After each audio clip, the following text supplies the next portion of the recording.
धम्मबंधु,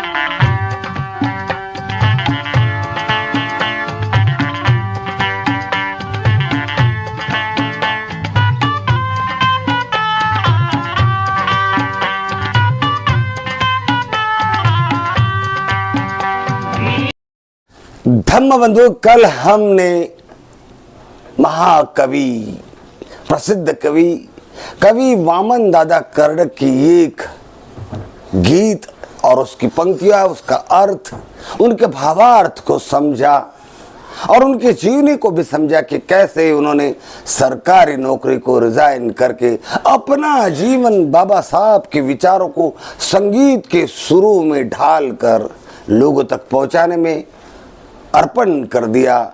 और आज हम उन्हीं महाकवि की दूसरी कविता या गीत लेते हैं और उनके पंक्तियों के अर्थ के साथ उसके भावार्थ को समझने का प्रयास करते हैं, क्योंकि कवि जब लिखता है तो शब्द कुछ और होते हैं और उनका भावार्थ कुछ और होता है। हम तो केवल सुरों के ताल पे नाचते हैं, लेकिन कवि क्या कह रहा है, हमें क्या कहने के लिए, क्या समझाने का प्रयास किया है, कर रहा है, उसकी ओर हम किसी का गंभीरता से ध्यान नहीं होता। और मैं आपका ध्यान उन्हीं बातों पर लगाने के लिए प्रयास कर रहा हूँ। मेरे इस प्रयास को सफल बनाइए, खूब वायरल कीजिए, खूब समझने का प्रयास कीजिए, खूब ध्यान से समझिए। तो अब महाकवि वामन दादा की एक और कविता असा भीम होता, यानी डॉक्टर बाबा साहब अम्बेडकर कैसे थे, क्या क्या उन्होंने, वो कैसे थे, ऐसा मानो किसी ने प्रश्न पूछ लिया हो। और वो कैसे थे इस बारे में कोई गरीब आदमी, कोई तवंगर आदमी जो पढ़ा लिखा नहीं है, जो अच्छे लचीदार शब्दों में किसी को उनके प्रति, बाबा साहब के प्रति, उनके जीवन की गाथाओं को, उनके करने को व्यक्त नहीं कर सकता, ऐसा अनपढ़ गवार मजदूर कक्ष का फटे कपड़े गरीब व्यक्ति उनके बारे में कह रहा है। उपासी जगाचा पसा भीम होता, असा भीम होता, असा भीम होता, उपासी जगाचा पसा भीम होता। अरे भीम कैसे थे बाबा साहब अम्बेडकर, क्या किया बाबा साहब अम्बेडकर ने? तो ये गरीब आदमी, मजदूर आदमी, दरिद्र आदमी बाबा साहब के बारे में जैसे कह रहा हूँ। अरे बाबा साहब ने क्या किया, कैसा था बाबा साहब? तो बाबा साहब जो जनता भूखी है, तवंगर है, 2 वक्त की रोटी के लिए तरसती है, ऐसे सभी प्रकार के गरीब तवंगर लोगों का बाबा साहब संवर्धक था, पालनहार था, पालक था।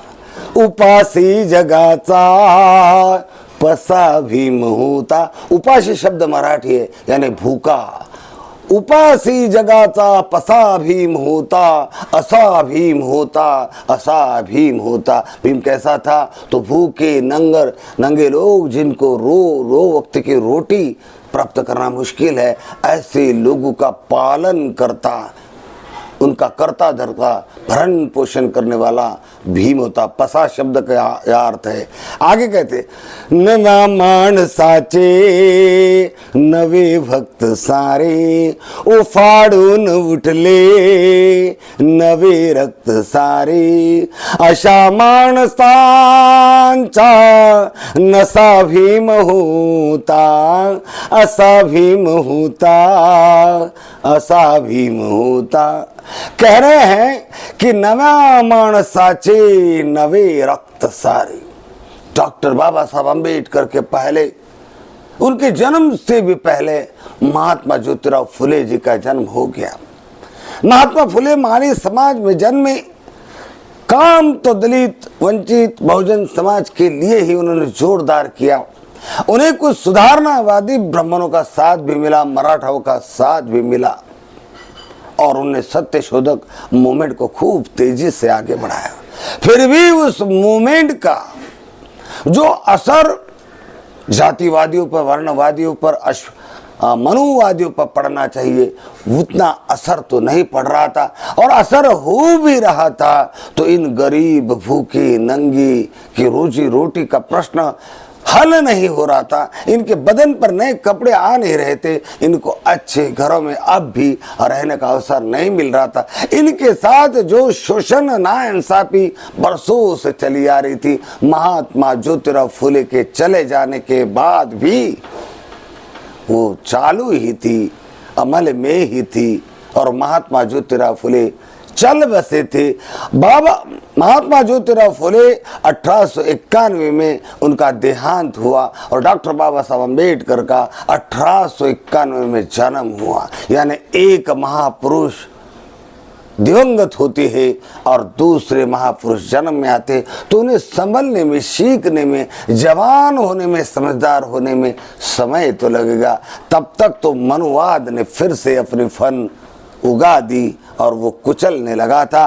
तो आगे कहते हैं, तो इसलिए कहा गया कि ये सारी जो प्रजा त्रस्त थी, इनका नेतृत्व करने वाले कोई था ही नहीं और इनका नेतृत्व कोई कर ही नहीं रहा था। और इनमें नया नया बाबा साहब अम्बेडकर, भीमराव अम्बेडकर, नया नया युवक खड़ा होता है इनका नेतृत्व करने के लिए।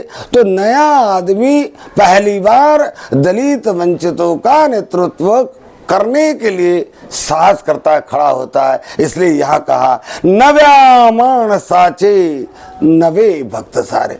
तो जब वो नए थे, नेतागिरी में वो नए थे, पहली बार खड़े हुए थे, उनके पहले किसी ने इस वंचित समाज का नेतृत्व किया ही नहीं था, तो वो नए थे। इसलिए नया माणसाचे नए भक्त। तो उनके जो शिष्य थे, उनके जो कार्यकर्ता थे, वो भी तो सारे नए थे। इसलिए कवि कहते हैं नव्या माणसाचे नवे भक्त सारे। नेता भी नया और नेता के कार्यकर्ता भी नए।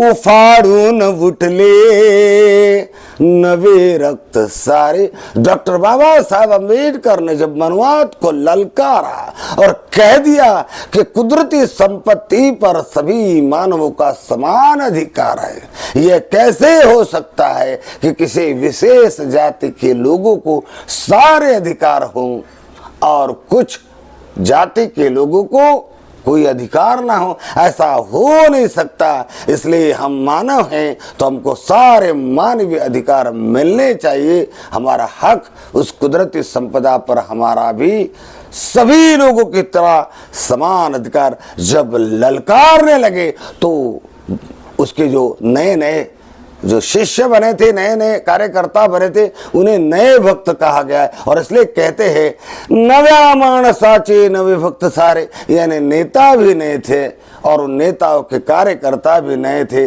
और उन कार्यकर्ताओं ने जब ललकार सुनी अपने नेता की, मनुवाद को उन्होंने जब ऐलान किया, उन्होंने जब मैदान पर प्रहार किया, तो उन नए कार्यकर्ताओं का रक्त जो बरसों से दबे हुए थे, कुचले हुए थे, खुन्नस खा रहे थे कि साला कब मौका मिले और कब इन्हें सीधा करो, कब इनके हलक में हाथ डाल के इसकी जबान खींच लो, ऐसे विचारों से जो लोग तड़प रहे थे लेकिन साहस नहीं कर पा रहे थे, बाबा साहब अम्बेडकर ने साहस करते ही ये सारे उनके नए कार्यकर्ता है ना, उनके ललकार सुनकर उनका खून खौलने लगा। और इसलिए कवि वामन कर्णक कह रहे हैं नव्या माणसाचे नवे भक्त सारे।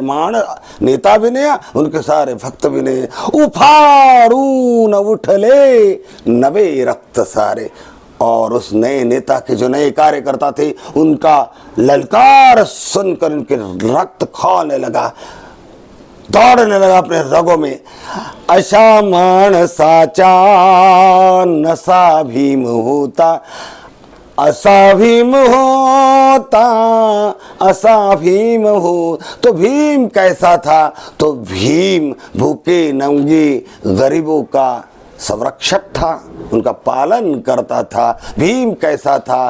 तो भीम नेतागिरी में नया नेता था। भीम की कार्यकर्ता कैसे थी?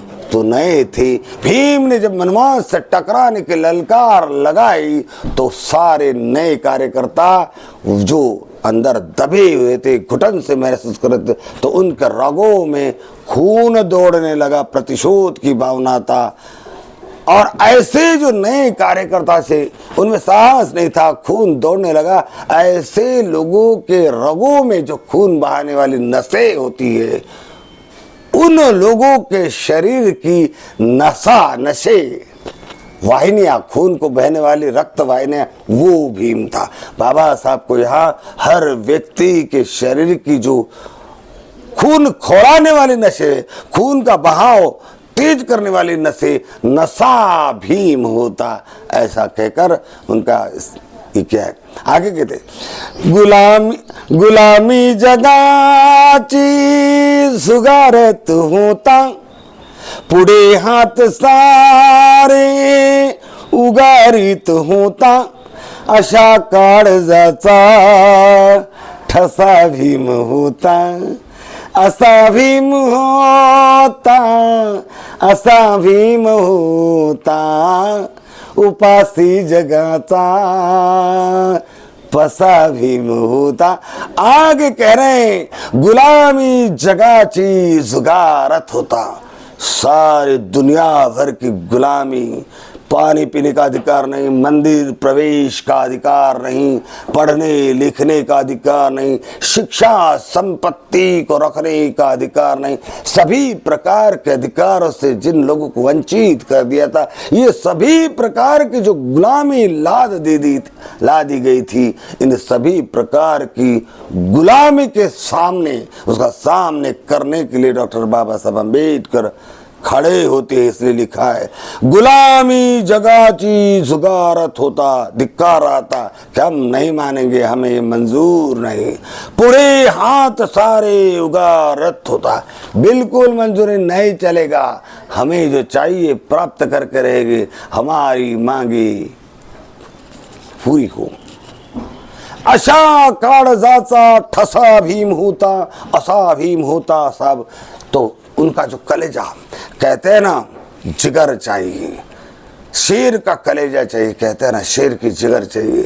तो इतने सारे प्रकार की गुलामी लाद दी हो और किसी भी गुलामी के बंधन से समाज को मुक्त करने के लिए तैयार न हो, लाठियां डंडे बरसाने के लिए, खून करने के लिए जो समाज सवर्णों का उतार होता था, ऐसे सभी प्रकार की गुलामी, हर प्रकार की गुलामी का डॉक्टर बाबा साहब अम्बेडकर ने मुंह तोड़ जवाब दिया, उसको ललकारा, उसको धिक्कारा।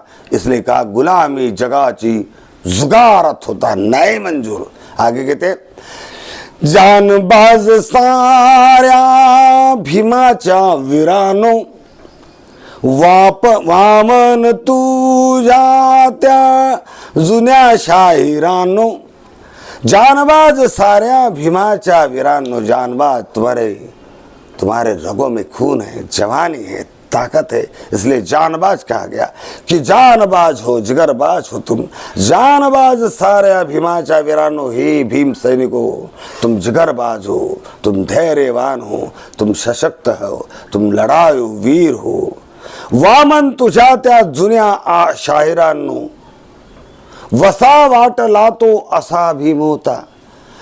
वामन दादा अपने बाबा साहब के भीम सैनिकों को कह रहे कि तुम वीर हो, बहादुर हो, शौर्यवान हो और जानबाज हो। उसी तरह से दूसरी तरफ कह रहे कि मुझसे पहले जो जुने शायर हुए, उन शायरों के लिए भी कह रहे जुन्या शाहिरानो, वसा वाटला तो वसा भीम होता, असा भीम होता, असा। यानी जो जूने शायर थे, पवाड़ा पुआड़ा लिखते थे, वो शिवाजी महाराज पर लिख देते थे, किसी देवता पर लिख देते थे, लेकिन इस गुलामी के सामने ललकारने की कोई कविता, कोई गीत वो भी नहीं लिखते थे। वामन कर्णक वो पहले कवि थे जिन्होंने गुलामी के खिलाफ बाबा साहब के विचारों का उपयोग करके ललकारने का काम किया, जनमानस में प्रेरित करके उन्हें लड़ाकू सिपाही बनने का काम किया, सच्चे भीम सैनिक बनाने का काम किया। तो साथियों, मेरी ये प्रस्तुति वामन कर्णक के लिखे हुए गीतों के शब्द, भीम गीतों के शब्द, उनके जीवन के उद्देश्य, उन गीतों का भावार्थ आपको कैसा लगा आप कमेंट में ज़रूर लिखिएगा। और आपको कमेंट लिखने का आलस्य आता है तो आप लाइक ज़रूर कीजिएगा और फॉरवर्ड अपने मित्र को ज़रूर कर दीजिएगा। साथियों, मेरे चैनल को सब्सक्राइब कीजिए, मुझे सहयोग कीजिए। आपके सहयोग के बिना ये चैनल आगे नहीं बढ़ सकता। नमो बुद्धाय, जय भीम। कल फिर दूसरा कोई एपिसोड लेंगे। जय भीम।